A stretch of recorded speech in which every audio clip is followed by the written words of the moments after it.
Hello and welcome back, guys. We're now starting a new story, The Principle of Supremacy, by My Hero Academia. You can find author's profile link in the description. Let's begin The Principle of Supremacy, My Hero Academia. Izuku Midoriya, our lovable green-haired coward gremlin of a protagonist who spent his life quirkless, well up until now when he turned 18, just after a year when All Might told him to become a policeman or a fireman instead of becoming a hero. I'm sorry, young man, but sometimes you have to think about what your dream is, and if it's realistic, so no, I don't think you could become a hero. Izuku pondered on All Might words. He almost gave up on his dream of becoming a hero back then, until a sudden little ball of white and blue energy appeared in front of him, essentially blinding him for a good second, and when he regained his bearings. What is that? Someone must be pranking me again, knowing where I am. Izuku shouts when the ethereal light begins to speed towards him at unprecedented speed that he couldn't even evade or react to it. It zoomed towards him, straight to his chest, while he on the other hand grasped his chest thinking it attacked him. Someone shot me. No, my chest, I need to get a cloth to stop BL-. Izuku looks at his white t-shirt, seeing no BLD, No BLD, not understanding it, he removed his shirt only to see his normal chest, no wound the size of what he expected. What happened? What was that? He asked, not expecting that kind of situation. What he didn't expect on the other hand was a voice speaking to him. I finally found a worthy host. Izuku looks around, not seeing anyone in his room as he panicked. A ghost. A ghost got into my room. Izuku ran around his room much to the embarrassment of the voice. Partner, I am not a ghost, my name is Albion, the vanishing dragon. The voice explained, why are you in my head, what's happening? Izuku said, still dazed and confused at his current predicament. I am as confused as you are, partner. It seems after my previous wielder died after defeating his grandfather, I somehow crossed between dimensions while trying to find a new host. Albion paused while Izuku had something on his mind, and... What does that make me exactly, Albion-san? He asked the deep voice inside his mind. To put it simply, you are now a bearer of my power, a vessel of the White Dragon Emperor, Albion explained, as from Izuku's back a wing sprouted and it looks mechanic as transparent light blue energy slowly formed. Fascinating, your body is already capable of handling the liberation form. This form only gives you the wing of the balance breaker form, but also lets you half your opponent's strength. Izuku's eyes widened like saucers, he couldn't believe it. So your ability is, practically a quirk. This is amazing, unbelievable. Albion, hearing his new partner's words about his ability, takes pride in it. From what I can recollect from your memories, these things called quirks are a human evolution, humans adapting by manifesting this quirk factor to gain access to quirks. Izuku nods. Albion's explaining his own memories was weird, but nothing was much weirder than having a literal dragon inside your head. So partner, are you ready? To be my wielder, to be the White Dragon Emperor? Albion asked, while Izuku pondered. If I take the offer, this lets me become a hero, and by becoming a hero I could save lives like All Might and other pro-heroes, so... Izuku paused for a moment and clenched his fist. Yes. I sure do, I want to become a hero no matter what. Albion, in his long line of wielders, never has he seen someone so enthusiastic about being the White Dragon Emperor. That's more like it, partner. I sure do hope you keep training your body. Albion said. Izuku nods at that. He wanted to be a hero no matter what. That's why he trained his body for almost a year now. He was prepared to go to UA after 3 years, prepared to go there and become the first quirkless hero, but now that changes things. I will continue with my training, Albion. I was already prepared to go to UA without a quirk, but now that I have you, this makes my path of becoming a hero far more smoother than what I had planned. Izuku wasn't a slouch. The moment he became a high school student, that was when he became mature with a far wider outlook on life. Sure, he wanted to be a hero, even a quirkless one. Ever since All Might crushed his dream of becoming a hero, he never lost the fire of becoming one. Heck, it even fueled his resolve more, so he trained his body, his mind, and his technique with fighting. As of now, throughout his years Izuku learned several martial arts techniques, like judo, jiu-jitsu, Wing Chun, Dim Mak or Touch of Death, Karate, and Krav Maga. Some of those are dangerous ones, but since in his mind he's going to run into some powerful quirk users, then techniques that could kill are needed to be learned. That's why he did it. As he says, better safe than sorry. You have some plethora of martial arts techniques. I knew my decision with picking you wasn't wrong, unlike Valley who's so focused on magic and the rivalry with Issei Hayate who's so focused on women's body than becoming stronger. I mean, it works with Issei Hayate, you are far fit to be my wielder. Albion made the pride in Izuku more bolder, since this man really needs some confidence booster. That bad really? I mean, I admire female assets, but not full-on gain a power-up because of it. Albion let out a breath he didn't know he was holding. Good to know I won't be called the butt dragon because my wielder was too fascinated with a woman's behind. Izuku lets out a chuckle at that. Was this Valor Lucifer really that bad, or he was just influenced by this Issei Hayate who gains power-ups through tips and lust? Ha ha ha. Relax Albion, stop hyperventilating. I thought you're a dragon. Do dragons even hyperventilate like you? Izuku asked his new partner's story behind that PTSD-like reaction. You don't know the half of it. Because of that BSTRD Red Dragon's host, my partner got influenced by his perverse behavior, which gained us a nickname, the Butt Slap Pin Dragon. Albion cried, remembering the humiliation he gained because of Vala's near over-the-top fascination with butt. Izuku on the other side and made a deal with him. I don't know the full story of that, but here in my world, with me I can assure you Albion. Izuku gained a smirk, the power of supremacy already having effects on him as he looked outside of his apartment. That, the power of, the white dragon of supremacy, will be feared and respected. He proclaimed, much to the excitement and astonishment of Albion, finally thanking whatever this accident was a blessing for him. Age 21 quirk, none for me. Okay, it's a joke, he's quirkless. Sacred Gear Soul Mergence Divine Dividing. Izuku gained Divine Dividing when Albion got lost through dimensions. When finding another host, he accidentally got to Izuku. Balance Breaker formed the ability to half everything in sight, including the area he wants. Juggernaut Drive. Izuku's aura in this gigantic form is toxic and RSNG to male and female. That's the drawback of it, so he doesn't need to use it since he barely know anything. He could pull out this on. Yes, it's powerful, but it's overkill. He could kill someone with it if he lost control. A little information about him after the 3 years time skip. Due to his principle of supremacy, he see himself as superior to others. This is worse to people with mutant quirks with animalistic properties. God forbid if he meets Mirko, it's gonna be either dominate her through fighting, or dominate her the other way. As for someone having a dragon quirk like Ryukyu, it's either mate or prey.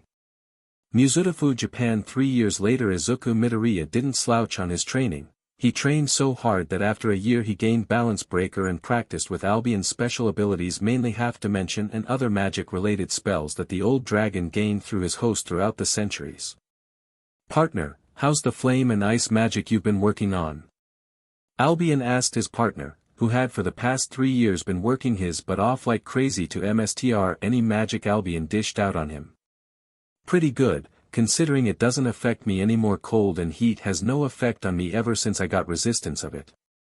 The boy, no, the man that Izuku became is what Albion had hoped for. He's confident that he is the second strongest white dragon emperor since Valley unlocked Lucifer form armor, and Izuku doesn't have that leeway of having demonic heritage. I see, keep it going partner. We only have 1 week until your test for UA starts, and you're one step of becoming a hero. Not believing his hard work wasn't enough for UA, Izuku pushed more thanks to Albion's encouragement. As he bolted faster, the jog for him was a lightning blur for others who he passed by, followed by the strong wind that disorients them. What the F was that wind? Someone exclaimed when Izuku passed by. He's training, is a natural disaster for someone. Imagine you're just minding your DMN business and some lunatic that generates so much energy that creates electricity around him passed you by and suddenly shocked you out of the blue. That's pretty annoying for sure. But alas, Izuku stopped seeing a nearby cafe. Any refreshment you want, Albion? He asked his partner, who in turn manifested behind him and answered. A creamy latte, and a good pair of toast with chocolate and a strawberry topping. Is the reply he received, as he walked closer to the cafe. A good couple of minutes after ordering, Izuku got their orders and dug in, relaxing, taking their time of eating their share of food and enjoying the free time both of them have. I like this time of day, no hysterical Albion smacked his draconic head, his partner just jinxed it. Don't even say it, Albion, I know, as he puts down his payment and tip, leaping towards the direction of the sudden explosion they heard. You jinxed it. Albion yelled in Izuku's head, who in turn got a tick mark seemingly set off. F off you albino overgrown lizard, yelled a set off Izuku, still mad about his partner saying the obvious SHT. Scene change. The scene starts with the chaos that ensues, a young adult stuck and almost covered from neck to toe in green sludge, while his quirk explodes everything around him. Let me go, you stupid extra, one angry Katsuki Bakugo yelled. Oh, don't be like that, kid, once I'm inside you all the pain will end. Oh, sure, you die, but you're gonna be my hero, ha ha ha. Sadistic laughter of the sludge villain echoes, as cries of worry from the hopeful bystanders resonates with the chaos happening. Come on. I'm sure a hero with the right quirk would arrive right. Kamui Woods asks no one in particular while he and Death Arms are helpless trying to find a way to get the hostage out. DMN at my weakness, tight spaces. Empty Lady irks in annoyance seeing there's nothing they could do. Heroes do something, that guy looks like he couldn't keep up with his breathing. He'll suffocate, a bystander shouts, urging the heroes to do something. We can't, the hostage keeps firing his explosions. Death Arm said, already scared to go in there since he already got burn marks on his huge arms after he tried earlier and got sent flying by an explosion. DMN it, I'll burn up if this keeps going. Kamui Woods already seeing his arm was burning a little bit. Backdraft. Help me here, I need some water, my arm is burning. Hearing that, Backdraft sent a wave of water to Kamui Woods causing the fire to go out. That's the last time, I need to try and lessen the fire around here or else we'll have a mass fire outbreak here, he yells back. Backdraft already got into his own work trying to mitigate the fire. Can someone save that guy? Another bystander said. As the chaos ensues, Katsuki Bakugo was losing his SHT, I said to let me go, Sludge Beach. I swear to God the moment I'm out of your binding I'm killing the SHT out of you. Bakugo yelled out, still flinging his explosion around, no aim, just praying it could hit at least something. A few more limbs and I'm gonna be in control of your entire body, ha ha ha. The sludge villains laugh, while Katsuki continues with his barrages of explosions. Hey, look at the sky. Is that? As everyone looks at the sky, a huge morph dragon with a red suit and bandana looks down at the chaos currently going on. Holy SHT. It's the Dragoon heroine Ryukyu, as the said heroine lands, on all fours growling at the sludge villain. Let the guy go, villain. In her dragon form she spoke, her voice a little deeper and primal. Heck no. I have the high grounds here, this guy is my hostage, tired of it. Ryukyu with her sharp talons inched closer to the sludge. Then I'll just have to dash. Her hand was sent back, the recoil almost broke it as she winced seeing the guy's explosion hit her. Yeah. Finally, I got control of his quirk, now it's only a matter of time till I get full control of his body. Heroes end. Bystanders looks in horror at the implication of it, DMN it. She growled, she couldn't do anything in this current situation. Katsuki, who was losing control and breath, looked at the heroes with tears in his eyes, voice shaky, and only said something. Help me, as he lost consciousness. In the sky, a miracle appeared as everyone looked up as Empty Lady said. He's here, she asked, as a man clad in white armor and a helmet covering his head with his wings glowing light blue behind him. A blurred descent as his metal foot clinked on the ground, stood tall at 6 feet 1 inch. The man inside the armor spoke. Let the hostage go, or else, the man spoke in a cold tone. Or else what? You can't do anything. He was stopped from his monologue when he felt his body becoming weaker, getting smaller. Everyone was only hearing one word. Divide, as the word echoes to everyone's ears. Yu Takayama, also known as M. Lady, looks at the sky and saw the man who she had a fling with 5 months ago, the same man who made her brain melt from that certain exercise they did. I can't wait for another round, she thought while liking her finger, quite suggestive about what she's wanting for a while now. Scene change. Ryuko Tatsuma, or Ryukyu as her hero name, has transformed back to her human form, her body shaking, her legs trembling at the sight of the man in white armor. Why is my body like this, she asked herself, as she suddenly lost her balance and sat on the cold ground. Is this fear, asking her own body, from the shaking and trembling it does? Who are you? Are you a hero? The man's head glanced back at her. No, for now. Stop asking stupid questions, little dragon, and stop trembling. I wasn't directing my draconic aura at you, the man said, revealing that what she was feeling was the aura of another dragon, and worst of all, it's just his excess aura that somehow slips. As for his aura, the villain had given up when he directed it towards him. Stop right there. Don't go near me, the villain begged as the blue aura seems to make the sludge villain back away from the armored man. Let the guy go, last warning. He's left arm stretched out, preparing something. No, and don't go near me, or else this explosion guy gets it, said the sludge villain, threatening Katsuki's life if the man continues walking towards them. You gave me no choice, I guess. The armor's eyes glowed bright golden light, while the man in armor lets out a sigh, clearly so done with this sludge villain. The man's wings enlarged, as his stretched out arm begins to close. Half dimension. The sludge villain began to get smaller and smaller as the space he's occupying is trying to make him into a mush of green blobs. I gave up. Please stop it, the sludge villain yelled out in pain, and when the man heard that, he stopped, as the villain turned into mush and Katsuki Bakugo was let go, unconscious but still alive and lightly breathing. Quick, gets the guy. Deatharm, get the oxygen tank from the ambulance. Kamui Woods took charge. It wasn't done yet as Backdraft reached his limits. I'm on my limit. Does anyone have a water-based quirk? You have my permission to use it. This is an emergency. As Backdraft looks at the crowds, some people wanted to do it but the man in armor beat them to it. I'll handle it, do not worry. The man with both arms reached for the flames. Divide. Divide, as the voice said, and the flames dwindled and disappeared like nothing happened, left were the burn marks on walls and buildings. Thank you, whoever you are, man in armor. The hero Backdraft appreciated the help of the man. You're welcome, Backdraft. I guess that all, see y'all. Ciao. The man flew away in a flash. Even after 2 seconds passed he disappeared like he was never there to begin with. Is he a new hero? The crowd asked. Meanwhile, for Ryukyu, she was flustered, her thighs were wet from the liquid dripping down. Why is my body so hot? My legs were trembling. What is this reaction?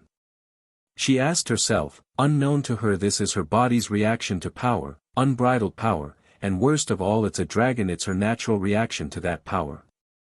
As for the crowd, a blonde man was thankful. Thank goodness, I didn't need to push myself and act out, but, amazing display of power whoever you are. Man in white armor. The blonde man reminisced at the sight of the armored man and how he heroically saved the day. Scene change. Izuku up in the sky, in his normal divine dividing wings without the armor, looks down below, at the blossoming city of Muzutafu with a look of content on his face. Looks like that's done. Did I forget about something? Izuku asked himself while a shout reverberated inside his head. You idiot, partner of mine. My second order of creamy latte and strawberry chocolate toast, you forgot about that. Go back now, go back, shout by an angered Albion, set off with his partner for forgetting something so important. Oh sorry, I'll head back to the cafe. Izuku, with a sweat drop on his head, slowly descended down towards the cafe. Good, Albion said ominously. Scene change. Namiri Kayama, or Midnight, the R-rated hero, has been eyeing some guy for a while now. It's been almost 2 years ever since she met that young man, of so youthful body that aroused her. He just helped her pack up her groceries when he was walking home after training. It's just a fateful meeting that they did meet at all. She, on the other hand, can't erase the fixation she has for the young man. Her head always goes at the thoughts of him. She can't forget about that emerald eyes, unkempt dark green hair, and that lean and very chiseled muscle he had when they met. I'll find you, little man, she said while licking her lips. Woman is too obsessed and corny as FCK, poor Izuku, may your soul rest in peace. Scene change. Izuku now stood tall as he looked at the huge secured wall of UA College. He smiled. He was about to speak but someone bumped his back and sneered at him. Watch where you are going, useless Deku, as he saw the face of the scowling Katsuki Bakugo.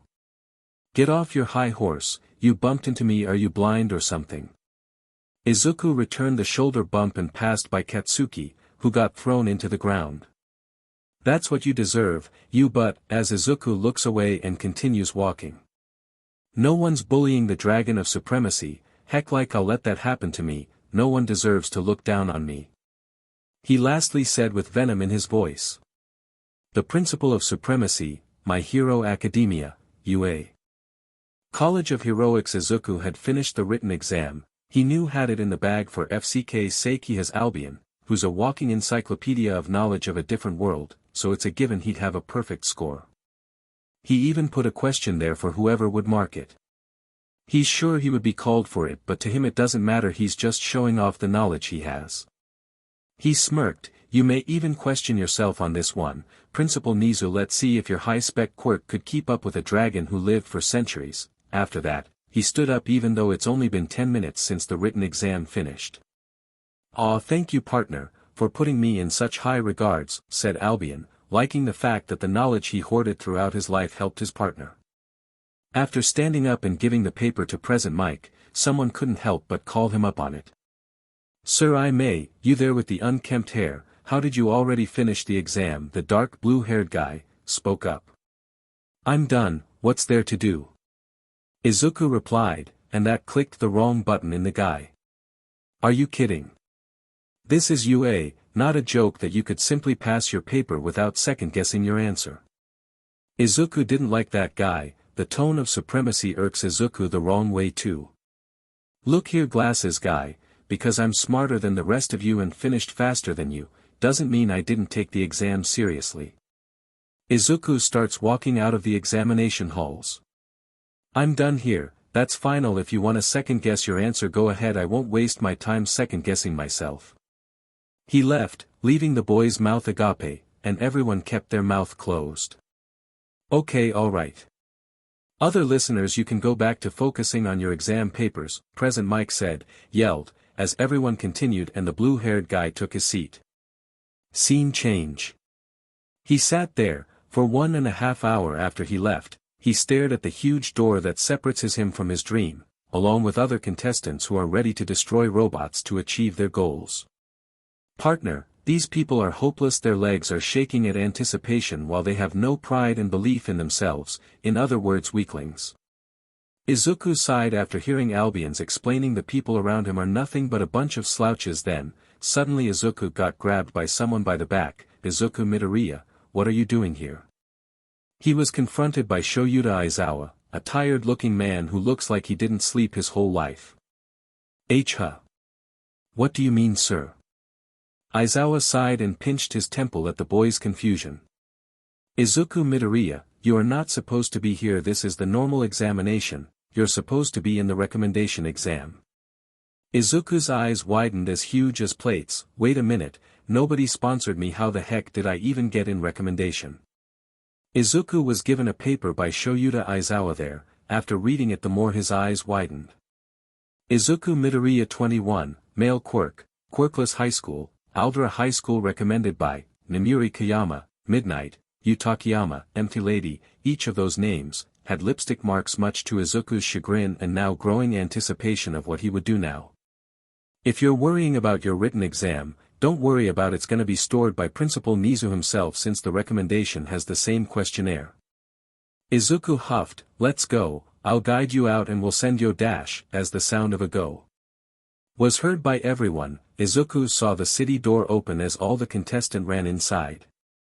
Hell no, I'm not standing here and wait for my exam. Without even commanding Albion, the divine dividing wings appeared on his back and he shot off like a rocket. Hey! Get back here! Aizawa looks at the figure of Izuku slowly growing distant. I don't get paid enough for this SHT, taking out his yellow sleeping bag, and just slept there like nothing even happened. Scene change, partner, he asked his partner, while Albion replied. Don't have to tell me twice, I'm on it. Then, White armor that resembles that of a dragon covered his entire body. Vanishing Dragon, Balance Breaker. Albion announced as the transformation finished. As for those villain robots in the pamphlet, his eyes gazed below, his eyes goes into overdrive trying to find a robot. After a good 10 seconds he found one. There, and a 3-pointer too. He blitzed down using his leg to make an impact with the 3-pointer. The 3-pointer's torso where Izuku's leg hit, can no longer be seen as Izuku ran through it and destroyed its chest, and seconds later it blew up. That's 3 points. Izuku glanced behind him feeling another villain robot, and this time it's a 2-pointer. That's good, I can't afford to lose precious seconds. Using his sharp mechanic tail, infused with magic, he slashed through the head of said 2-pointer, which caused him to grin. He flew upwards, gaining his high ground again, and continued with finding robots. 2-pointers, 3-pointers, he didn't even touch a 1-pointer. Being as generous as he is, he gave it to other contestants. There you go, you just got another one. He said, then flew away after he helped some pink-skinned girl who by his own words cute, and he also found her interesting since she has a downgraded version of Albion's Reduce. Speaking of, he just now used it on a 3-pointer after seeing the robot reduced to nothing. Izuku saw another one, so he flew at it like a rocket and ready his ability. Well, aren't you a clanky son of a beach, here have this. He reached his hand out and the voice of Albion resonated with him. Reduce. A unique blend of venom covered the 3-pointer whole mechanical body, reducing it into nothing. Stop using my original ability. That thing can cut souls little by little, it's dangerous if there's anyone there. He's so done with his partner. Imagine using a powerful spell that could cause souls to be hurt, but Izuku just used it like some normal acid quirk to melt the 3-pointer, I'd be sad too. Okay, I won't use it anymore for now, happy. He heard a huff, as he continued with his BLD, you know what, you can't even call it a BLD bath, this is a junkyard boy scraping things. He dug deep into another 2-pointer, and took the power source out and crushed it. Waste of metal, another wanted to attack him, but he attacked it using his claws and made it into sushi. Junkyard CRP as he threw the 2-pointer into a 3-pointer who was about to attack him. It caused the 3-pointer to go out of balance and fall, so he flew up and jumped on it and stared at the 2 red dots as the robot's eyes. Give me your face, he said, then he clawed the metal plate and dug his sharp claw into its schematics, blowing the thing up. He stood there, he was certain this should be enough. It's already been 8 minutes, he only has 2 minutes left to gain points. That should be 126, right? He wondered. Help. At that loud shout he acted without a second thought. Flying like a speeding bullet to where he heard it, Izuku was shocked to see the cutie he helped just a while ago, and was now stuck by some debris too heavy for her to pick up. Help. The incoming 1-pointer was about to attack her, but Izuku heard her plea. Being the hero he is, he flew as fast as lightning and sliced the arm of the 1-pointer before it could hurt her. You okay? Can't have that cute face with scars now, can we? As he took the debris off of her. Thanks, armored guy, glad you heard me shouting. She wanted to stand, but she got sent back down by gravity and her sprained leg. I think my legs are broken. No. I think my points aren't enough yet. The pink girl wanted to stand up again and again, not wanting her journey to just end like this. Stop pushing yourself here, I'll help you. Izuku, being the gentleman that he is, carrying the girl bridal style. Wait, if you help me you'll lose the chair. Izuku stopped her by flying up, taller than the buildings. Hey. Too high. Izuku descended a little lower. What is your plan exactly? The girl asked. I'm gonna be your wings, you attack, let's work together. I think my points are already enough. Her brow narrowed at that. What's with that look? She looked away. Oh, nothing, maybe because of the fact that you just called me cutie back there. Izuku knew that tone. He's no coward to just fold at a woman's teasing. And, he inched his face closer to her, his nose touching hers. It's the truth, isn't it? I'm no liar, woman, just stating facts. He knew he won that tease challenge. The tinge of purple flushed cheeks was proof of that. That's my partner. Show her she's messing with the White Dragon Emperor. shout Albion inside his head. Look at you all embarrassed, just be sure you cling to me hard as he saw a villain robot. You're gonna be in for a ride of your life. The principal of Supremacy, My Hero Academia, Izuku and the girl who introduced herself as Mina Ashido, is in a rather special team-up as Izuku becomes her caretaker, bringing her close to robots and letting her attack them to gain points.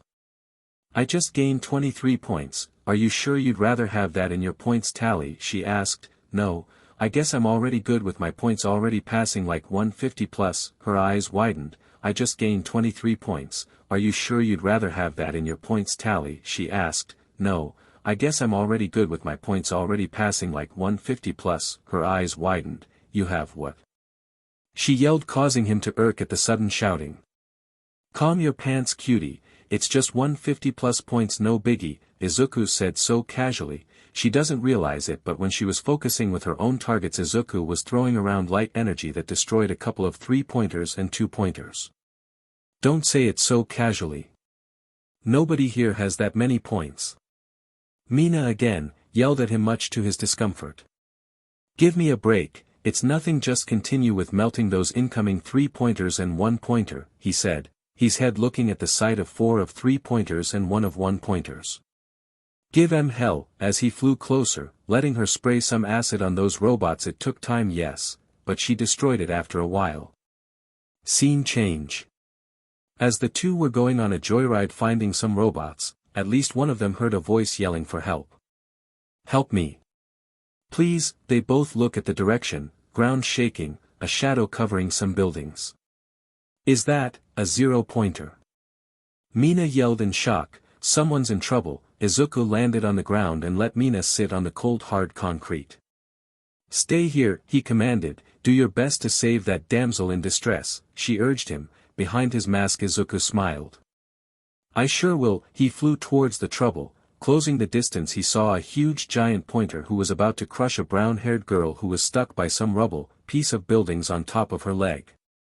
This is why I hate that I don't have boost when it matters, Izuku said, not seeing any other way to save that girl. He doesn't have enough pure strength to conquer that 0-pointer. For a moment he wanted to save the girl by taking the rubble off of her, but if he's a second late the robot would crush her. There's no other choice. While flying closer to the robot, Izuku began his chant. Are you really gonna go this far for a mere human, partner? Albion asked. I'm a hero, partner, saving people is my calling. Izuku replied and flew close towards the 0-pointer. Scene change. I, who am about to awaken, Izuku began chanting, as a burst of energy leaks out of his white armor. I am the heavenly dragon who lost all to the principle of supremacy. Izuku's armor glowed in both light and green energy. I envy the infinite and pursue the dream. He was enveloped in a ball of light. I shall become the white dragon of supremacy. The ball of light grow bigger, far bigger than even the 0-pointer. I shall take you to the limits of innocence. The huge ball of light was cut in half as a huge figure was revealed. Scene change. UA teacher's viewing room. Everyone's eyes widened. Is that a mechanical dragon? Power Loader asked. His thoughts are mind-boggling him if it's a support item. There you are, my little man, Namuri Kayama, or Midnight spoke while licking her lips. You know who's using that support item? Aizawa's eyebrow furrowed at her and her statement. It's the same color scheme of armor that Izuku Midoriya used a few minutes ago. After he said that, Namuri merely giggled. Just a casual acquaintance. His name is Izuku Midoriya. He has a body armor that same one you saw minutes before, and this one, she said, as Principal Nizu hastily found his papers and after finding it, found it. Nizu began to read Izuku's file. Izuku Midoriya, 21 years old, wait a minute, quirkless. Nizu and the frail man known as Toshinori Yagi's eyes widened. What do you mean by quirkless? Yagi asked. It says here he's quirkless, even after that manifestation of that armor ability, and going through a re-examination and still. The outcome was the same, he's still quirkless. No doctor could find out why. They all couldn't believe what Nizu just said. That's Izuku for ya, whatever he has isn't a quirk, I'm sure of it. No sentient quirk ever called me a corny. It's sure. When she met Izuku, Albion while not realizing it spoke that midnight is a corny, yes he said that out loud. The Power Loader, Yagi, Cementos, and Aizawa all looked at her with gobsmacked look. Scene change. Someone save me, Ochako begged. All her life all she wanted was to be a hero, to save her parents from poverty that they are suffering from. Please, her consciousness are going out, but before she could go into dreamland she was covered in shadow, as a huge figure flying above her passed by. What is that? She saw the huge white dragon dug its huge claws into the zero-pointer, it's lifting the zero-pointer, she shouts, seeing the dragon starting to lift the zero-pointer and flying away with it. What is that? She saw the huge white dragon dug its huge claws into the zero-pointer, it's lifting the zero-pointer, she shouts, seeing the dragon starting to lift the zero-pointer and flying away with it. Thank you, she exclaimed, thankful for being saved by that thing. It was like a battle of titans, well one-sided battle I guess. My leg though, as she glanced at her leg, clearly broken from the weight of rubble crushing it. After a good few seconds, a man clad in what armor approached her. Are you all right Mississippi, he asked, while she pointed at the rubble. My leg, Izuku took the multiple rubble on top of her leg, causing her to let out a grunt of pain. She groaned, Izuku seeing that gave her a hand, helping her up. Here, I'll help you up. When he did make her stand up, she suddenly lost balance, her leg still hurt and couldn't stand up for a few seconds, and then, Izuku took her entire torso and let her body rest leaning on his armor. You'll be fine miss, I'm sure that recovery girl is already on the move as the buzzer echoed, marking the end of the exam.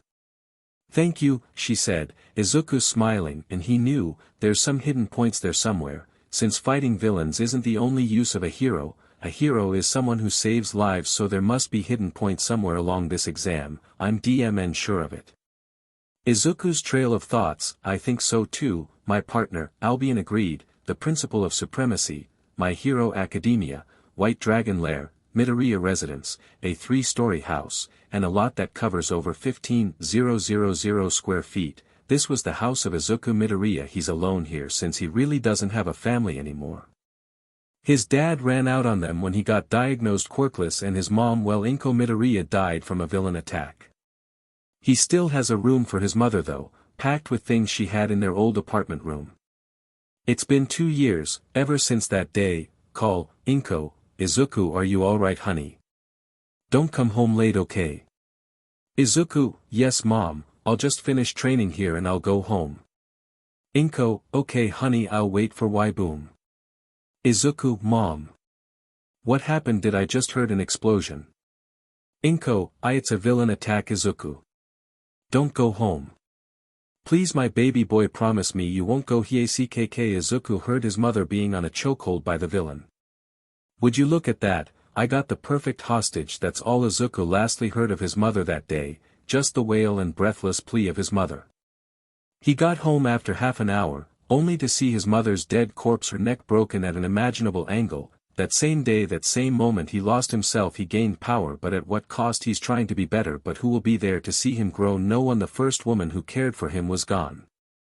After that very day, Izuku made a promise to himself, to his mother's name, and to God himself, I will flip over heaven and hell, if it means I get to rip your whole spinal cord out of your living body. He lost himself there. His mother wasn't the only one who died, but also the little boy inside him who wanted to be a hero. As he promised, that through hell and back he will have his revenge. His eyes glowed golden as he spoke the name of the murderer who killed his mother. I will find you. Muscular. Scene change. Welcome to your hero academia. Young Midoriya. Congratulations Mr. Top Scorer, as the hologram finished informing him. He still looks as nonchalant as ever. Since he already foreseen this outcome. F off, you hypocrite, he said. Why did he called All Might an hypocrite? Well, it's because of the conversation they had 3 years ago. Before he got Albion, even months before that. Izuku found out about All Might having a time limit since he stalked All Might just wanting an autograph, but he saw All Might transform from a buff dude, to a lanky frail blonde man who looks like he's almost at death's door.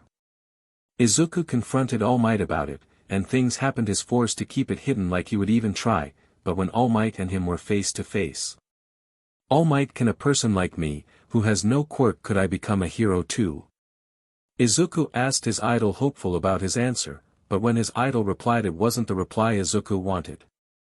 No, it's not possible, kid, you can't be a hero without a quirk. You should look at other jobs like a fireman, or even a policeman. Sure, they get laughed at since heroes almost do all the villain capture, but still it's a respectable job. Izuku was on his knee, losing his strength.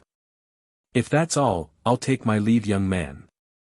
All Might left, leaving a broken Izuku alone to his own devices. Scene change. If only you saw the heroism in me, All Might, I could have been a good successor to your power, to one for all, he said, clearly sad for a moment until he wiped away a tear from his cheek. Partner, we already talked about this, doubting your own capability for heroism isn't healthy for your mental state. Izuku slouches from his seat. Sorry, you're right though, partner, I'd just look away from the past, stop doubting myself and walk to the future, he cheered while Albion, not realizing it, had smiled a genuine smile on his mouth, his sharp canine out. That's more like it, that's the partner I know, not some sniveling brat. Albion added. And I might add, why don't you find something to distract yourself, right, par dash. Albion was cut off as Izuku received a message. A message? Izuku questioned and opened his phone, reading the notification. A message with a picture. Pinky the cutie, Pinky, a gift, for saving me from the debris and carrying me through the exam. Pinky, a gift, for saving me from the debris and carrying me through the exam. Are you naked? The heck are you thinking sending that to me, Pinky? I don't know, just felt like it. Why are you curious if I'm naked or not? Do you wanna see? No comment. Pinky the cutie sent an attachment. Pinky, like what you see?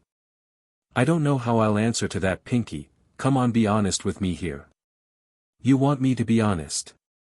Pinky, of course. Greenie sent an attachment. I'm hot and bothered, because of your huge and cute, and adding that lustful look you have while eating that Pocky stick made me hot and swear, they're happy. Pinky. I'm hot and bothered, because of your huge and cute, and adding that lustful look you have while eating that Pocky stick made me hot and swear, they're happy. Pinky.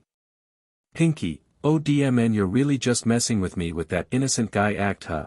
You're an expert, you just know how to make women act up, and be honest with me, you're hard now, right? And who's at fault? Is it that I'm hard right now? Pinky, sorry, but I know how to make it up to you. Greenie. Pinky is video calling. Pickup call, drop call. Izuku saw an opportunity, and picked up the video call. Like I said, partner, opportunity to distract yourself and have fun. Albion's voice echoes in his mind. Albion, I think you should sleep for now.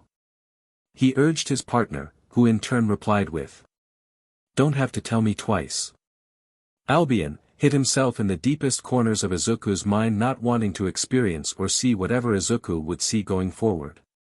Scene change. Izuku is currently sleeping on his king-sized bed, quite tired from what they did a few hours ago. Pink bub, he pink bub. Izuku was dreaming in his own dreamland, enjoying whatever he's dreaming about. And he's out of it, from just seeing them once he's already having a dream of her. Albion sighed at his partner's expense. The principal of Supremacy, My Hero Academia, Mina Ashido, was pacing around, glancing at the door of Class 1A, their homeroom class. She's waiting for someone special to her. It's been a few weeks since they met, and it's the first day of school. Is he late or something? She asked. In her mind she was pacing back and forth thinking, when will he arrive?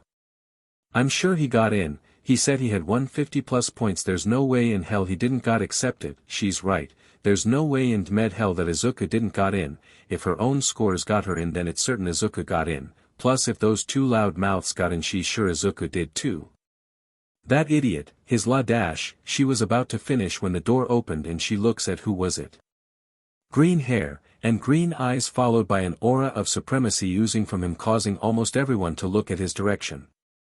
Greenie. She didn't second-guess her decision and just ran up to him and tackled him like this. No blush though, our glorious white dragon emperor doesn't blush at this kind of things. Is composed like this. No blush though, our glorious white dragon emperor doesn't blush at this kind of things. Is composed. Izuku smiled a little. Hey Pinky, what's up? He said, while Mina looks at him with a smirk. Oh, nothing much, just happy you're here. He was holding her waist, causing some girls, even guys, to blush at that. For fuck's sake, they were in the classroom who wouldn't blush at that kind of situation.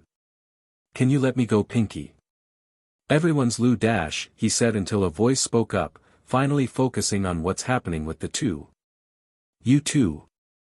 That's enough. Such indecent behavior is not befitting a student of UA. The same dark blue-haired kid Izuku roasted in the exam, spoke up as everyone looks at him, not speaking up, just minding their own business to themselves. It's nothing, come on, chill, I'm just hugging him, there's nothing wrong with that, right? Mina spoke in defense of her and Izuku. It is, cease this vulgar AC-Ida retorted back, wanting to have them act formal. Oh. This isn't vulgar, this is, Mina exclaimed. What do you mean Izuku wanted to speak, but was cut off by Mina when she grabbed him by the collar and dragged his whole face to hers, causing their lips to collide with each other. See? That's vulgar, she said after he surprised Izuku by kissing him. How unsightly. Please refrain from doing such thing at this formal grounds. Izuku sighed at Ida's lack of mind his own business. I swear, partner, this hairless monkey irritates me. Albion exclaimed in Izuku's mind. Izuku too share the same thought. Does anyone here have ice quirk? Can you please freeze this man? He doesn't know when to chill. Izuku exclaimed, what the hell are you doing here, Deku? The already growing irritation in Izuku just got tenfold when hearing who was it. Him to please, freeze this rabid dog too. A bi-colored haired guy was about to stand up. How did your quirkless but even got in here? You don't deserve to be he dash, Bakugo, was cut off when Izuku reached his boiling point. And you do. You deserve to be in UA. I would like to remind you that you bullied a quirkless kid. Bakugo froze at that as Izuku let Mina go and he walks closer to Bakugo. Is that a student that deserves to be in UA? Are you sure? Izuku inched closer. You're even worth being called a hero in training, let alone a hero, a smirk now hidden by Izuku's hand while he whispered into Bakugo's ear. You're not, you're a villain wanting to be a hero because he thought some quirkless kid was looking down on him. Bakugo, who had enough, lunged at Izuku with fury in his eyes. Not very hero-like, divide a blue light envelopes Bakugo as he felt his quirk just got weaker. What happened to my explosion? What did you do? He yelled at Izuku, who has his arm outstretched towards Bakugo's face. Oh, quit playing victim, with that attitude no one would ever believe you, putting his pointing finger up. I didn't do anything, you were about to attack, so in self-defense, I used my ability on you. Divide lets me have the power of whoever I want and I keep the energy of that power to maintain myself. Izuku said with a smirk. Then, when the boys saw Bakugo was about to attack again, three guys went in between them. Rikudo Sato, Tenya Ida, and Nijiro Kirishima was the ones who went in between them, not wanting the little altercation to continue and cause a bigger ruckus. That's enough, you two, we are here in UA to become heroes, not settle scores. Tenya Ida spearheaded the operation and became the referee and stopped the fight. TCH. Just you wait, Deku, I'll put you back in your place. He yelled, walking back to his chair. Enough, Greenie, ignore that guy, he seems a lot of trouble, Mina said, holding Izuku by the waist while looking at the set-off Katsuki Bakugo. He's an enemy of hers now since Izuku just revealed he was bullied by Bakugo. Why, you're right, Izuku said while gritting his teeth and clenching his head, holding back the urge to transform into Juggernaut Drive and just squash Katsuki like a bug right here and now. The room has so much tension, thick that even a knife can cut through it, until a bubbly girl opens the door happily. What happened? She said while Izuku noticed behind her, there was a presence. Nothing, and hey there, sensei, Izuku grinned when he made eye contact with the person inside the yellow caterpillar sleeping bag. Izuku grinned when he made eye contact with the person inside the yellow caterpillar sleeping bag. Oh good, someone who's actually aware, said the dark-haired man, who looks like he hasn't slept in weeks. Come on, let's have orientation with Class 1B after that. Quirk apprehension, the tired teacher said, and Kirishima, seeing a way to lead the class, said. Let's go. Orientation with the sister class. He proceeds to get out of the class, and stayed beside Aizawa. Hey Greenie, look at sensei, Izuku hearing Mina said that he obeyed and look again. Doesn't he look like a yellow caterpillar? She covered her mouth, not wanting to laugh at her own teacher and get expelled. Pinky, don't you dare laugh. Izuku stared at Mina's soul, promising if she's about to laugh. Mina was about to laugh, but Izuku covered her mouth, not liking the idea of his girlfriend getting expelled for laughing. Calm down. Mina was being held down by Izuku, she was still laughing behind his hand. Izuku, having enough, bites her shoulder to stop her from laughing. Kya of F, it backfired alright as everyone looked at them. Kya of F, it backfired alright as everyone looked at them. Kya of F, it backfired alright as everyone looked at them. The F is, some of them said when they look at that sight. Izuku looked like a deer to a headlight. The principal of Supremacy, My Hero Academia, Mina stood beside Izuku, along with their classmates and the Class 1B just a few meters away from them, with seats 3 by 7 in order. The same can be said with their sister class. Hey Greenie, got any idea what this is gonna be about? Izuku shrugs at that, his only reaction while replying. No idea really, about you Albion. He asked his partner, not even trying to hide him.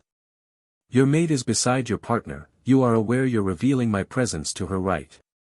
Albion asked his partner. Wait, who's Albion? Greenie, she asked, Mina being the curious being that she has asked her boyfriend about who this Albion person is. Oh, the ancient dragon of Supremacy within my mind, no biggie, he said so casually as her eyes turned into saucers. Izubabi, did you just say ancient dragon? She whispers. Yeah. She slumped back into her seat. Dragon, ancient Supremacy. She then cupped Izuku's cheeks and told him. My boyfriend is awesome. She then cutely gave him a kiss on his nose. That's cute. Die in a hole, partner. Albion said, jealous of the fact that his partner has a mate while he on the other hand, is dead, has no body, has no PP, has no mate. The sad life of a dragon emperor stuck in a Longinus class gear. That's cute. Die in a hole, partner. Albion said, jealous of the fact that his partner has a mate while he on the other hand, is dead, has no body, has no PP, has no mate. The sad life of a dragon emperor stuck in a Longinus class gear. F off, Albion the albino furry lizard. It was heard within Izuku's mindscape that several buildings were caught in the crossfire of a dragon blast from a set-off Albion. Partner, I feel it, a sacred gear found itself here. It's weak, not a Longinus, Albion informed him, while he looks around at the students. He's sure of it, a weak sacred gear is within one of these students. I felt this power before, it's one of Issei Hayadu's mates, the nun. One of the students here has Twilight Healing, Albion added. Izuku whispered that name again. Twilight Healing, I wonder who has it, Izuku said, his gaze looking at the students one by one. Find it, partner, find the wielder of the sacred gear, whoever they are. They're of great value to us. Albion saw the value in whoever held the Twilight Healing. Alright then, Mina then tugged at his side. Hey, are you talking to your dragon? Can I say hi? With her question, he nodded at her. Hello to you too, my partner's mate. Mina raised her eyebrow, confused at the word mate. Oh.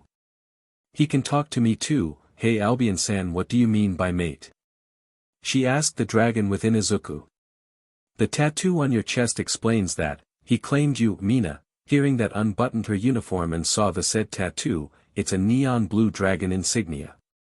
Imagine the white is blue, and the blue background is her chest. Imagine the white is blue, and the blue background is her chest. Cool, I got a free tattoo, awesome, she cheered, while Izuku sighed at her bubbly actions. That's the thing she's focused on, my lord, just kill me already. Izuku pinched his temple. Hey. It's my first tattoo, give me a break. She pouts while seeing that. Izuku just took her head and let it rest on his shoulder. The bubbly girl enjoyed the feeling on his shoulder, and took a good sniff of his good and scented perfume. No chance, babe, just hush, we might get scolded by one of those stuck-ups again. He said, warning her about being noisy or they might get scolded again. Since you students already have your pamphlets, please read them in your spare time. Vlad King, the BLD hero, said while waving a copy of said pamphlet around for the students to see. Some of the best parts of the school are here, like the cafeteria where lunch rush works. The library contains almost all the books in heroics and other subjects. Then, there's the training grounds, the gyms Alpha to Gamma, where you can use your quirks fully with the attentive eyes of one of your teachers, with permission from them of course. Vlad King informed them. I won't cover every information in the pamphlet, you can read it in your spare time. Izuku listened in on that, he knew he wanted to try the gyms where he can train.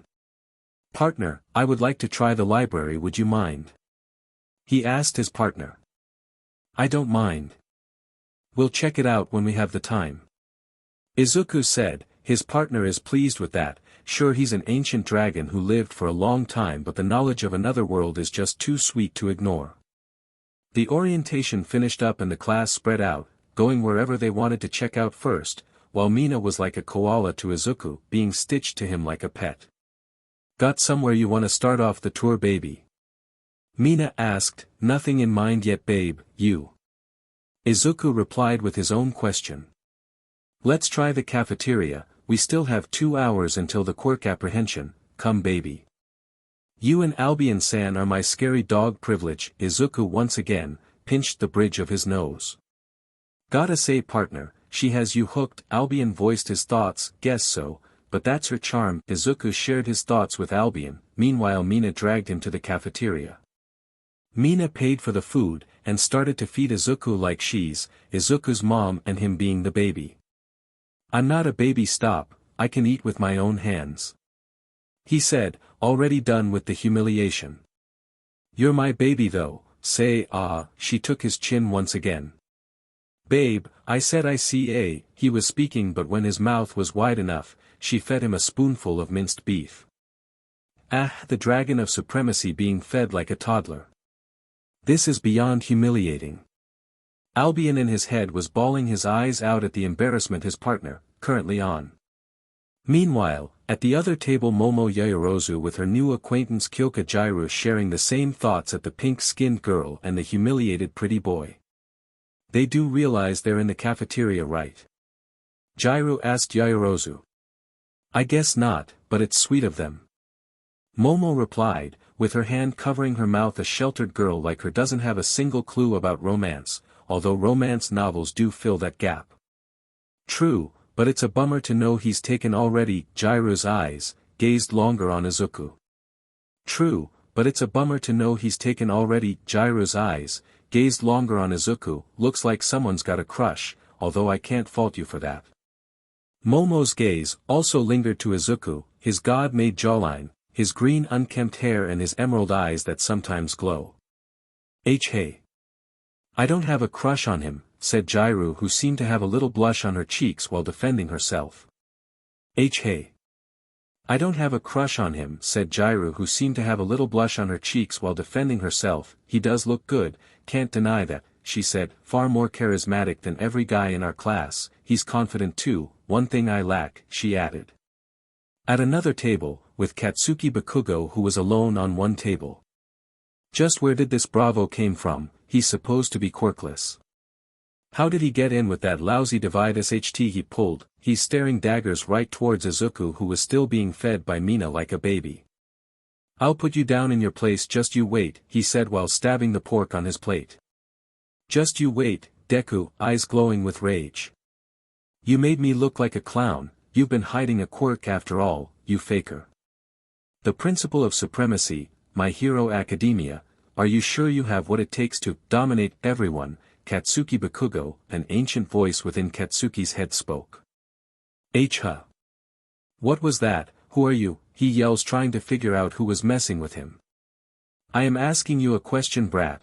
Can your will of domination surpass everyone else? Can you stand up to anyone? The voice in his head continued. Of course I can, I am the best. These people are nothing but extras. Katsuki replied back, anger evident on the tone of his voice. Then show me your domination. A light enveloped Katsuki's hand, then a red gauntlet manifested on his arm. Prove me right for choosing you, Katsuki Bakugo. The ancient voice inside his head spoke with just dominating tone, and he smirked. Katsuki, feeling the overwhelming vortex of power within him. Prove me right for choosing you, Katsuki Bakugo. The ancient voice inside his head spoke with just dominating tone, and he smirked Katsuki, feeling the overwhelming vortex of power within him. Don't have to tell me twice, hahaha. He laughed, he feels like he's on top of the world with this much power. Meanwhile, on the other table Izuku was watching Katsuki, his lips curled up into a smirk. Didn't expect the boosted gear to suddenly manifest, but still it won't change anything. Izuku has access to Balance Breaker, Juggernaut Drive and even a hidden trump card if things did go south, so he's not afraid of Katsuki who just got the boosted gear. You are right, partner, even with the help of that senile old fool Red Dragon, his new host still couldn't scratch you. Izuku nodded at Albion's response, but it makes me wonder though, what happened to Issei Hayadu? Even Izuku was curious at that. From what Albion told him, Issei Hayadu was supposed to be the strongest Red Dragon Emperor, so how come there's a boosted gear here on their world? Wait, this signature, this isn't the drag I know, this feels weaker. Izuku's smirk widened even more, looks like even with that thing, he's still gonna have a hard time. Izuku added. Ha ha ha. It's quite funny hearing you call drag a thing, don't mind me, I just find it funny. Albion found it very amusing, that his own partner called his arch-rival a thing. At least now, I have a reason to beat his butt up, add the middle school and high school bullying he did to me, now I have more reason to do it. Izuku paused, and his partner was curious until his mind arrived at a conclusion.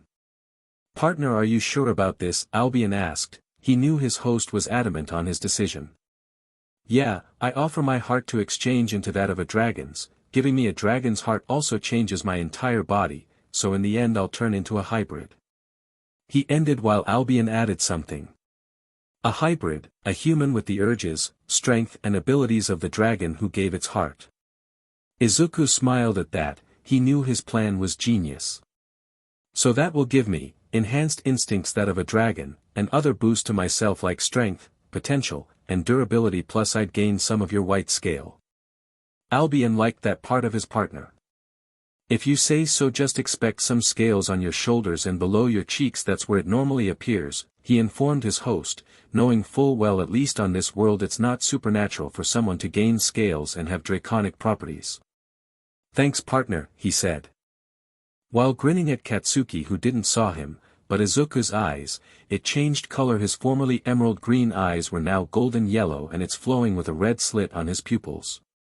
Let's see who's the better dragon, Izuku thought, releasing his draconic aura and intent to kill, and saw Katsuki jump out of his seat, hands up ready to fight whoever released that.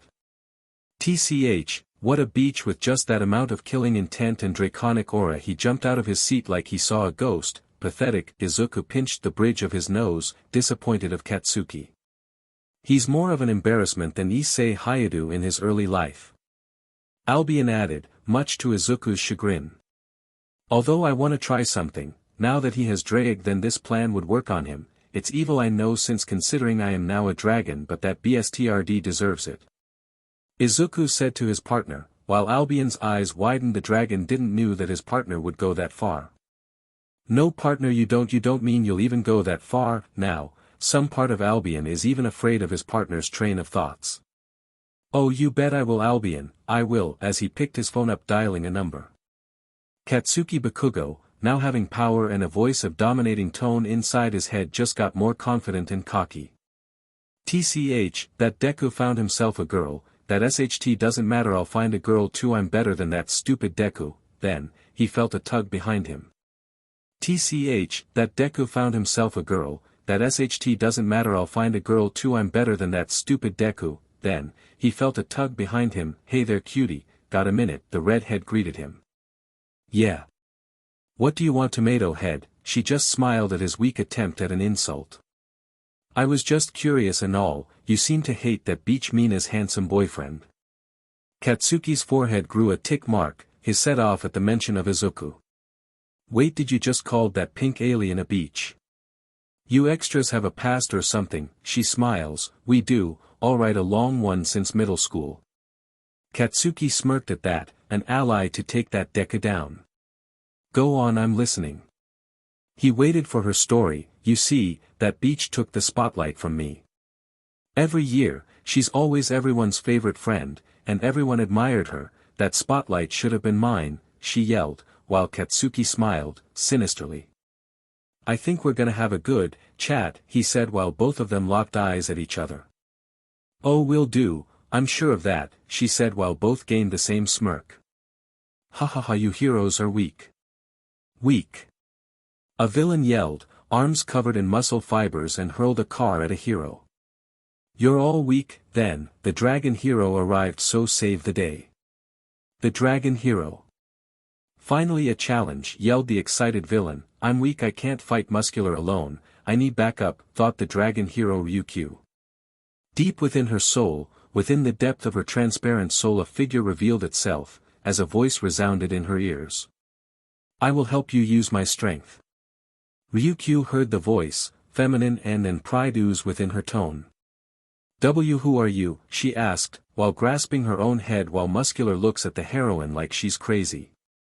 Looks like the hero lost her marbles from fear. Ha ha ha. I thought I was gonna get a fight, then, Muscular feels fear the very next second. Ryukyu, who was in her dragon form, suddenly grows far stronger. Scales, it's blue with silver accents. Her eyes glowed golden while she looks at Muscular menacingly. Good, make good use of my power, and find my mate, the feminine voice inside her head spoke, as Ryukyu heard the voice's name.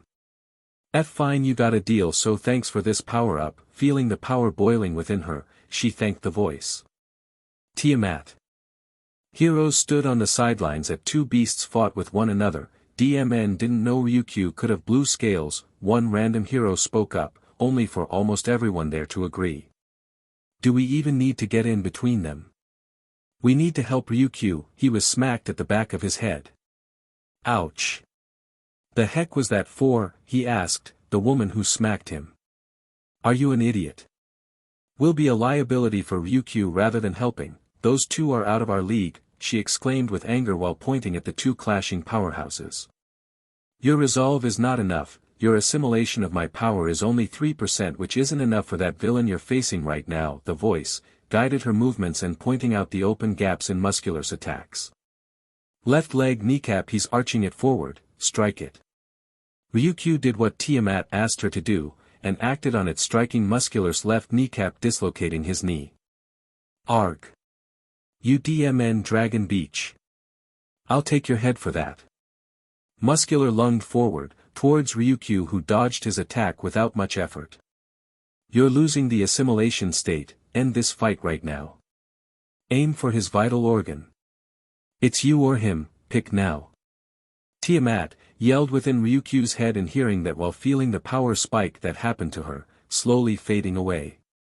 In the tense action of the fight, Muscular was about to pummel her head with a powerful punch, but Tiamat adamantly continued yelling inside her head. Act now. Morals be damned. With that, her sharp claws shake for a moment and use the full force of her arm and lunge it on Muscular's stomach, and at that very moment she loses her transformation, forcing her back to her human form. And no, her legs met the ground, kneeling as the power faded since her body had already reached its limits. Ha ha ha. Looks like I was lucky. This is a promise, you Dragon Beach, I'll kill you the next time we meet. Muscular, grasping the gaping wound on his stomach, began to run. Come back here. Come Ryukyu lost consciousness, while the watching heroes ran to her aid. He's already hurt, go after him, one commanding heroine urged the others, who acted on her orders. Hey Ryukyu-san, come on. Open your eyes. She hurriedly put her head on Ryukyu's chest, and she sighed. She heard a rhythm of heartbeats. Thank God she's fine. She then, with her unnatural strength, took Ryukyu's unconscious body to whoever the ambulance were. Meanwhile, Ryukyu, within her mind, she was floating at the deep expanse of the white space where nothing could be seen for miles on end. Where am I? She looks around, seeing nothing. What's this place, then? A voice behind her spoke. I've been waiting for you, child. Ryukyu looks where the voice was, and saw, are you Tiamat? Then, the figure nodded in affirmation. Yes, I was the voice who spoke to you. The soft voice of Tiamat made her calm down. I will explain, who and what my purpose is here. Please, listen to me very carefully. Izuku was just doing his usual walk down the hallways of UA, until he felt it. What was that? That was a dragon, wasn't it? He asked his partner. It was partner, but from the weak signature I can't determine who. Albion said to his partner, while said partner just look at a direction far in the distance where he felt the energy of a dragon. I'll leave it off at that. Maybe it was just Ryukyu or something, maybe her quirk awakened or something, as he took out his notebook. Hero analysis for the future volume 16, I can't write it down. Who knows whose quirk was that? I just have to find a second-year senior to document for my hero analysis, he said, ignoring that surge of power, and he stride to where the second years might hang out and he'll take the chance to ask them questions. To the victims, he said while searching for his new victim. He found one, Nijire Hado. Hello senpai. Good morning, can I have a bit of your time, he said, while smiling at the appealing pale blue-haired woman. Oh. What's this? I don't mind. What's your question, little Kohai? Her airhead energy goes well with his curious nature. Did she just call me little? I for one would like to disagree. Mine is 9 ink dash. Albion mentally smacked him on the head, not wanting his partner to continue with his train of thoughts. Stop right there. Stop flexing your PP, partner. The dragon within him mentally pinched the bridge of his nose, nostril. Whatever. Let me have my moment, you albino lizard. Izuku then goes with his question. I just want to ask about your quirk, Ms. He held out his hand, and she took the handshake. Oh. Are you an analyst or something? That's awesome. My quirk is wave motion, lets me project out energy in a spiral wave, but too much use can have a toll on my stamina and energy reserves. Izuku hastily scribbled it all down, much to her amusement and excitement. Ah. Have you tried a funnel motion when using it? Have you counter out the motion by making your hands go counterclockwise of your spiral? He asked like a machine gun. So this is how it feels to be on the receiving end. So fun. I haven't tried both of those ideas, but when I have the time I'll try it.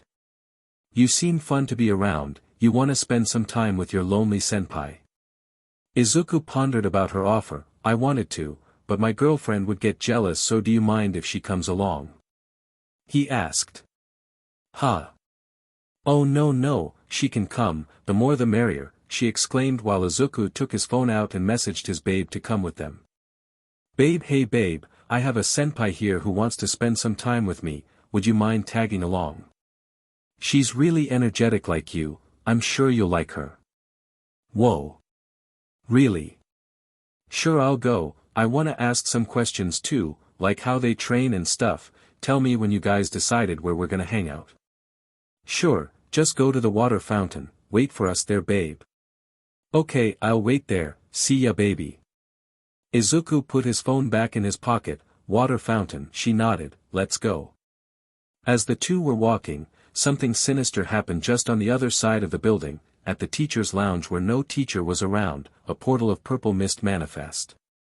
This must be the teacher's lounge. Good thing our little Trojan horse already got here or we'll have no way of getting in here, said the purple mist, and the same mist took a few papers from a teacher's table.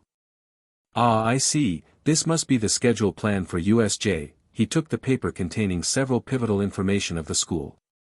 He was about to warp out of the teacher's lounge, until a blur destroyed the wall, and took him by the neck.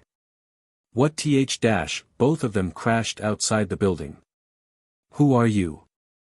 Why do you feel like you're not even human? There's no supernatural creatures here. Why do you feel like an undead? The misty man regained his composure. He can't be caught here. Who are you? While manifesting a warp portal behind him. The White Dragon Emperor. Izuku punched the villain, or at least tried to, since the villain already disappeared before his fist could make contact. DMN it, that BSTRD is slippery. Izuku pondered for a good 5 minutes. I need to tell Principal Nizu about this. He then sent a text to Mina saying he'll be late. He got caught up in something. Good call, partner. Inform the proper authority. The principal's office now. As he began to run towards the principal office, will after he dematerialize his armor first. Izuku heard that pleading voice. Within that villain he fought. He ignored it while fighting him, but Izuku, with interest to why a dead body still contained a soul. As he whispered, the same words the soul pleaded while fighting the dead villain. Help me, please, save me Shoyuta. UA Principal's office. Izuku barged through the door. Principal. We're under siege. They took some papers from the teacher's lounge. Nizu's eyebrows furrowed. What do you mean, Midoriya-san? The calm and composed principal needed an answer. Alright, let's talk, principal, it's important. Izuku took a seat in front of the principal's table. I have a hunch why they took those informations. His voice wasn't the same playful guy, it's serious, very clear by the tone of her voice. It's about a gut feeling and statistical scenario I concocted, that one of us within UA campus. Izuku's voice paused for a moment as he looked at the principal's eyes. Is a traitor. Aizawa woke up from an alarm, it echoes to his ears the moment he woke up. Emergency meeting. He asked himself, then the speakers of the hallway turned on and the voice of Nizu spoke up. Please, all teachers come to my office post haste to cancel all ongoing classes. This is an emergency, is what Aizawa heard before he grumbled. Wait, my quirk apprehension test to the students looks like I have to cancel it. He slapped his forehead. He literally slept through his supposed quirk apprehension. I guess I should go. Just what's so important that Principal Nizu called for all the teaching staff out of the blue as he composed himself and folded his sleeping bag. Principal's office. Currently all the teaching staff are gathered within Nizu's office. I see, now with all the staff gathered here we're gonna have a talk about an attack on the teacher's lounge. They all gasped, some had composure and some had a vocal reaction. What? The lounge got attacked? Midnight asked, confused why villains would even try to attack UA of all places. And why is the little listener here? Present Mike asked while pointing at Izuku, who was beside Nizu, drinking a cup of tea. Izuku put his cup of tea, and composed himself. With all this staff he needs to show proper showing of supremacy and calm composure. You see, sensei, I was the one who got into an altercation with the villain who attacked the teacher's lounge. He showed the crumpled papers that the villain missed or dropped when running away. Midoriya, isn't that the schedule of the classes 1A and 1B? Aizawa asked his student, who nodded. Yes, sensei, the villain dropped it from where she or whatever that purple cloud thing is. He ran using his own quirk, some sort of portal that lets people or themselves to travel from one point to another. Izuku rested the papers on the table. I felt that thing's life force. From what I felt, that thing can't even be considered human, so I tried killing it, but it ran away. Some teacher's eyebrow furrowed hearing Izuku mentioning killing. Midoriya, why do you have an intent to kill a villain? All Might asked, confused why his student just mentioned killing out of the blue. It's not actually killing, that thing whatever it is isn't living, someone did some experiment on dead bodies. Izuku slammed his hand on the table. That's when everyone felt the air within the room became thick, the weights of his words over them. Everyone felt Izuku's killing intent as he spoke. Someone is trying to play God. I could feel the soul stuck in that container. I heard its voice, it's repeating in my head like a broken record. All Might interested, since this sounds like All for One. What did the voice say, young Midoriya? All Might asked. Then Izuku coughs and continued. Save me, he pointed at Aizawa. Shoyuta. Aizawa, on his seat, began to shake. Mike on his left side and Midnight on his right, began to comfort the man. Over and over again, the voice pleaded. Izuku added, as tears began to roll down the trio's eyes. It can't be. Midnight, still crying with her hand covering her mouth, still processing the information given them. You sound like this trapped soul has connections with you, senseis. Midnight hearing Izuku asking them, she walked towards him and hugged the poor boy. I know this is vague, but it sounds like the old classmate of ours. Midoriya, please, look into my eyes and tell me more. Midnight then cupped Izuku's cheeks, wanting the boy to reveal more. Izuku saw the broken lady who cupped his cheeks softly. Aizu, please, she looked so pitiful, so having pity for the mature woman Izuku continued. Please Nem, calm down, I still have something to say. Izuku pried off her hands on his cheeks and continued with speaking. I still have another important thing to say, since with my sensitive dragon hearing, I heard the villain say something before I slammed him through the glass. Izuku paused, walked to Nizu and took the rook piece on Nizu's chessboard. I heard him say about a Trojan horse. Izuku raised the rook piece, for everyone to see. So I am sure of my words when I say this, UA has a traitor. Then, he looked at the teachers one by one and spoke again. It's not one of you. I heard the villain mentioning that their Trojan horse has been there, in the lounge once, putting the rook piece back down. So I doubt a teacher has only spent one time inside the teacher's lounge. Crossing his arms, I say a student is the traitor, a student who has the determination to work with a villain. Izuku finished. You're not saying that we'll have to doubt every single student out there, right Midoriya? Vladking asked. I already have my suspicions, but I'll keep it to myself until I gain more dirt on him. Izuku said, while Aizawa and Nizu were the ones who caught the clue in Izuku's words. Him. Both Nizu and Aizawa voiced out, yeah. Izuku now began to walk towards the door. And about the killing part, it's personal to me. Then, they felt Izuku's killing intent doubled. A villain who took my loving mother's life, I will find him. Izuku opened the door and looked at them. And show him the wrath of a dragon, and I'll take out his heart from his living body. Izuku closed the door behind him as he left the room. Everyone took a few moments to process his words, and Nizu who first gained control of his instinct. Aizawa, have eyes on Midoriya, make sure no one pushes his patience, Nizu commanded, and Aizawa took that order to heart. He knew how dangerous Midoriya could get. He felt that unbearable intent to kill.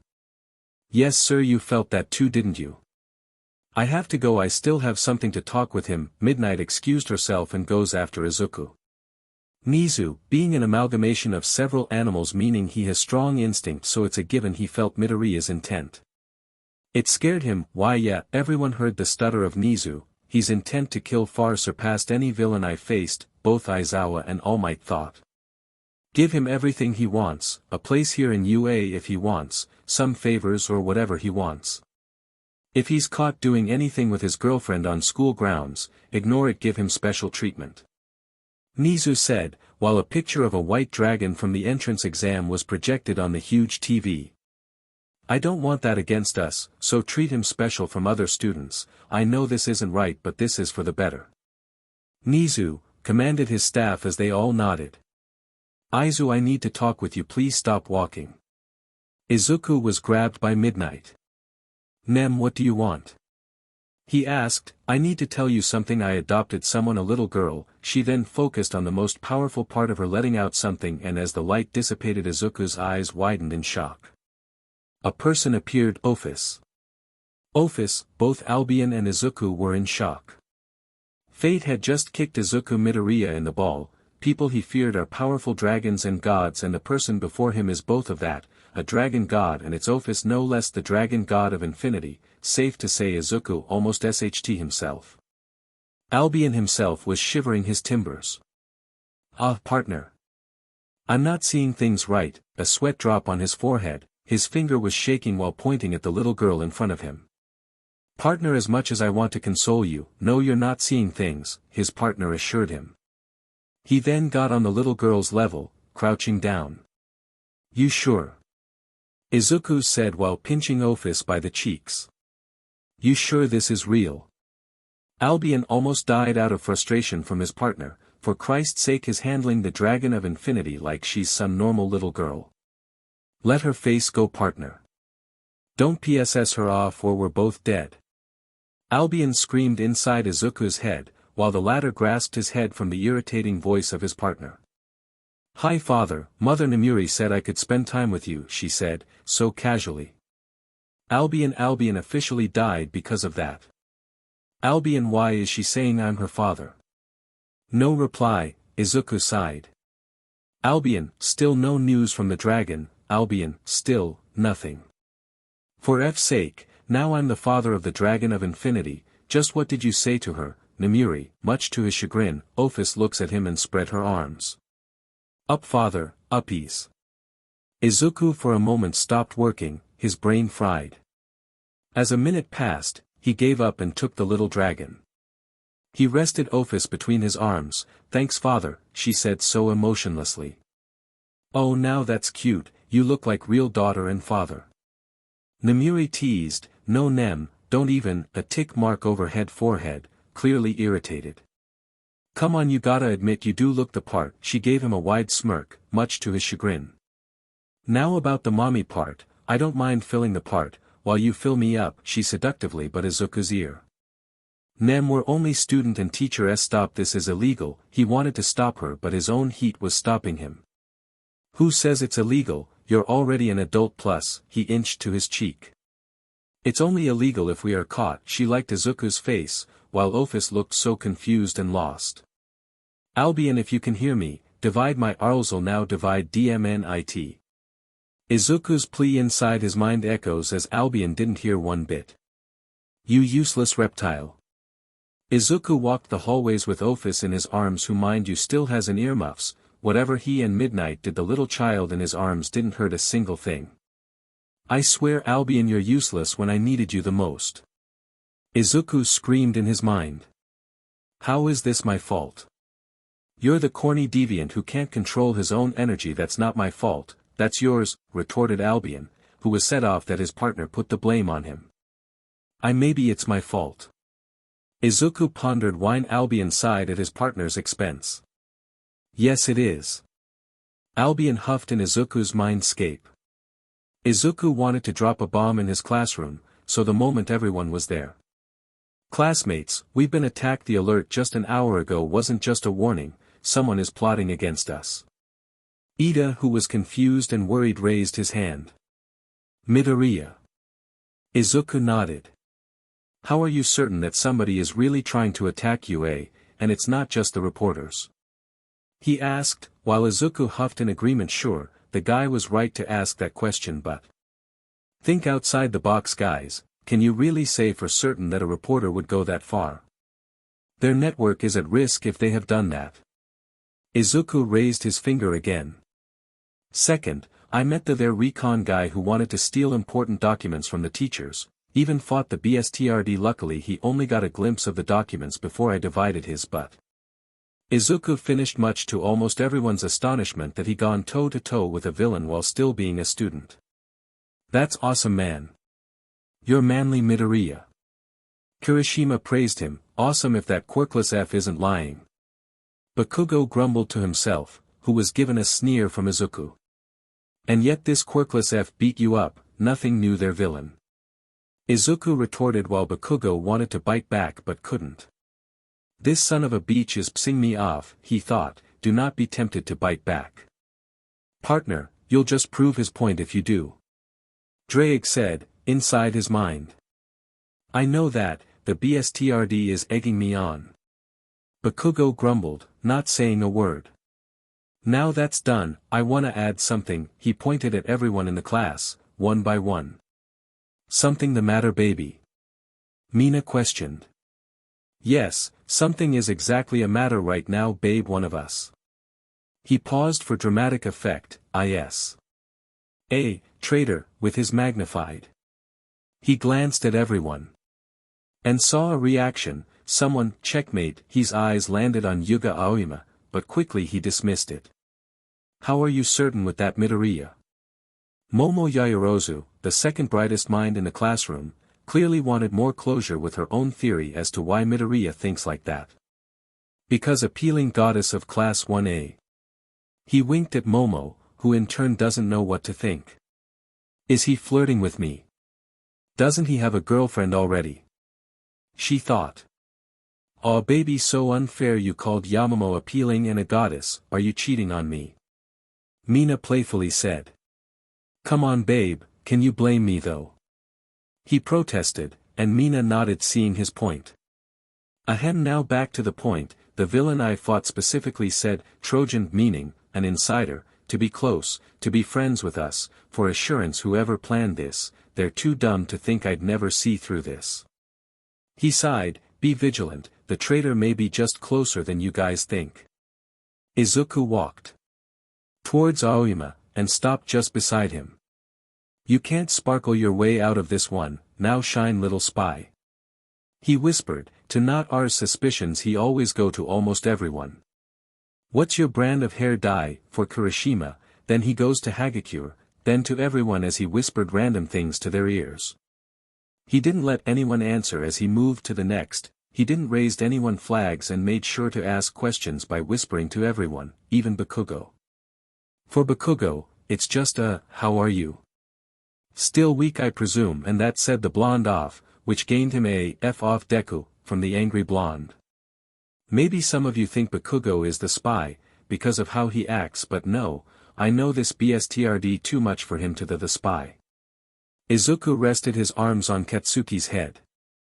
Aw that sweet baby, you see goodness in Bakugo. Mina squeals. F off weird eyes. Bakugo yelled, which gained him a smack to the head thanks to Izuku. No bad mouthing my girlfriend Bakugo, she's off limits. He said while Bakugo groaned from the pain on his head. F you Deku. He growled. I love you too Bakugo, moi, Izuku teased while walking away. Just keep my warning in mind, be vigilant, our little spy is just close to us, mon ami. Izuku said, slyly as his mouth curled into a smirk.